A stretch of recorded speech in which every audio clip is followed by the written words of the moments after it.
मेरी कौम के बाप तुझसे भी पूछना चाहता हूँ, तूने बेटी को जहेज में कुरान दिया, जिस तरह जुस्तान में बंद होके कुरान गया था उसी तरह बेटी ने जाके रख दिया है। जितने भी उनके नाम लेने वाले थे सारे उठ के खड़े हो जाएंगे, उसमें अच्छे भी होंगे, बुरे भी होंगे, नेक भी होंगे, पापी भी होंगे।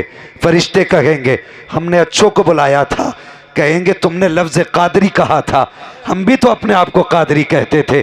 आवाज़ आएगी फरिश्तों आने दो, पापी हैं तो क्या हुआ, नाम पे तो गौसे आजम के आ गए हैं।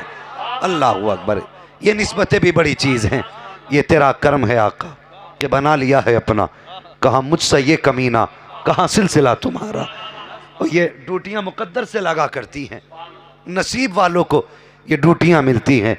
और मुझे बता तो सही, अगर तुझे कोई सपा वाला कहे तो कितना सीना चौड़ा करता है कि मुझे समाजवादी वाला कह रहे हैं। अगर तुझे कोई कांग्रेस की पार्टी से जोड़ दे तब भी तेरा सीना चौड़ा होता है कि लो मुझे पंजे वाला कह दिया। अगर कोई तुझे बसपा से जोड़े तो सीना चौड़ा करके कहता है मुझे हाथी वाला कह दिया। और मुझे बता तो सही, अगर ये दुनिया की पार्टी में तुझे शामिल कर दिया जाए तो तेरा कलेजा चौड़ा होता है। वो कितना नसीब वाला होगा जिसकी निस्बत एक बार बगदाद वाले से जुड़ेगी तो कभी मदीने वाले मुस्तफा से जोड़ दी जाएगी। नारे तकबीर, जोर से आप नारा लगा लें। नारे तकबीर, नारे रिसालत और हमारे अहले सुन्नत मसलके आला हज़रत सरज़मीने सेरिया लखा। नारे तकबीर। अल्लाहु अकबर। जानते हो कौन है बगदाद वाला ताजदार? जानते हो गौसे आजम किसको कहा जाता है? सुनो, आज लोग कह दिया करते हैं मैं सबसे बड़ा पीर हूँ, मैं इतना बड़ा पीर हूँ कि नमाज तसव्वुर में काबे में पढ़ा करता हूँ। मुझे बता तो सही, तेरी दिल में नमाज हो जाती है तो लंबे लंबे हाथ करके दस्तरखान पर रोटी क्यों ठूसा करता है? उसे तसव्वुर में क्यों नहीं खाता है? नमाज तसव्वुर में पढ़ता है, रोटी पेल के खाया करता है। और खुदा की कसम, वली वो नहीं होता जो नमाज छोड़ देता है, वली वो होता है जो नमाज यहां पढ़ता है, दिल काबे का तवाफ किया करता है, वो वली होता। शर्म नहीं आती? लूट लिया कौम को जालिमों ने और आके कहते हैं जी हमारे हाथ में हाथ दे दो। अभी बिहार में एक ऐसी जगह तकरीर करने गया था उस्मान भाई, जहां ऐसा पीर आया है जिसका यह दावा है कि जिसने मेरे हाथ में हाथ दे दिया उसे नमाज की जरूरत ही नहीं। लोग मुझसे कहने लगे मुफ्ती साहब, ओ उसको कहते हैं लड्डू पीर। क्या नाम है उसका? लड्डू पीर। मुझसे बोले हजरत लड्डू पीर के खिलाफ मत बोल जाना। मैंने कहा क्यों? का चाहने वाले बहुत हैं। तो मैंने क्या होगा? बोले हजरत फिर कुछ भी हो सकता है।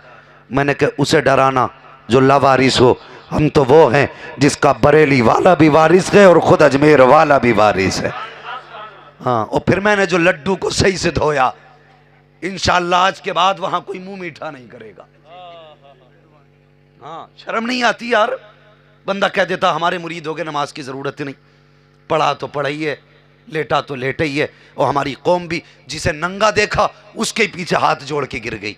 बड़ा पहुंचा हुआ साहब कपड़े भी नहीं पहनता, लेकिन नंबर भी दे के जाइए और एड्रेस भी दे के जाइए ना।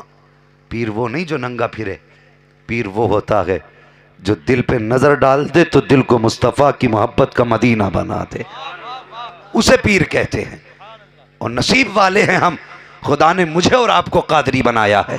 जो बात पूरी होगी इंशाअल्लाह हर कादरी तड़प जाएगा।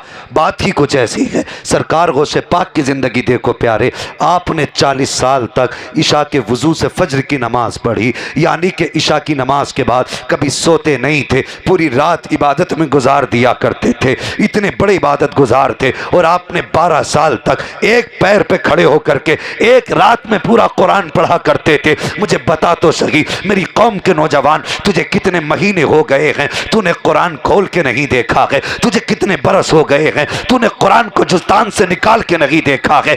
मेरी कौम के बाप तुझसे भी पूछना चाहता हूँ, तूने बेटी को जहेज में कुरान दिया, जिस तरह जुस्तान में बंद होके कुरान गया था उसी तरह बेटी ने जाके रख दिया है। तेरी बेटी रोजाना अलमारी को साफ करती है लेकिन कुरान की याद नहीं आती है, बेड को साफ करती है लेकिन कुरान की याद नहीं आती है, सोफे की सफाई करती है लेकिन कुरान की याद नहीं आती है, फ्रिज चीज की सफाई करती है लेकिन कुरान की याद नहीं आती है। तूने 3-3 बार उठ करके बाप के दिए हुए सामान की सफाई की लेकिन तुझे कुरान याद नहीं आया। मैं पूछना चाहता हूं, ए बेटी बता तो सही, जो कुरान बाप ने जहेज में दिया था और सबसे सारी चीजों को तो डीसीएम में रखा गया था लेकिन कुरान को तेरी गोद में रखा गया था, बता उस कुरान को तूने क्यों नहीं पढ़ा? तो खुदा की कसम जवाब आता है कि मौलाना मेरे बाप ने कुरान दिया जरूर था लेकिन कुरान पढ़ाया ना था, कुरान दिया जरूर था लेकिन कुरान सिखाया ना था।